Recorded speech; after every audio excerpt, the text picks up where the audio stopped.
In today's video, I'm going to teach you how to connect Square through payment settings. By the end, you'll know exactly how to link Square so you can start processing payments without any confusion. Let's begin by opening your account dashboard and heading straight to payment settings. This is the central place where all your payment options and connections live. If your platform has multiple tabs, look for something labeled Payments, Billing, or Integrations. Inside payment settings, you'll be able to manage which providers are active and adjust how transactions are handled. Next, find Square in the list of available payment providers.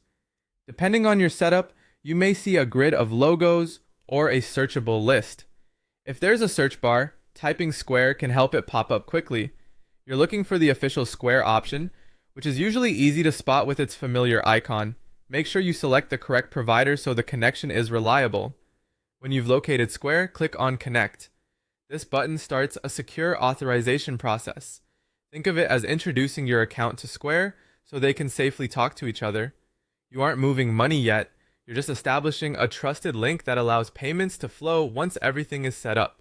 After that, go to Square. Most platforms will automatically redirect you to Square in a new tab or window. If your browser opens it behind your current tab, simply navigate to the Square page so you can complete the authorization. Keep the original tab open so the connection can finalize smoothly when you return. On the Square page, click on Allow. This is the key permission step.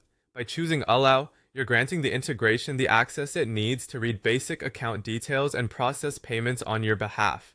You should only see standard permission language here, and it's designed to keep your data secure while enabling the features you want. Once you've clicked Allow, you'll typically be brought back to your payment settings where the Square connection will show as active or connected. It may take a moment to update, so give it a little time to finish syncing. From here, you're ready to move forward with your normal payment workflow, now powered by Square. To recap, click on Payment Settings, find Square, click Connect, go to Square, and click Allow. That's all there is to it. Thanks for watching, and great job getting your Square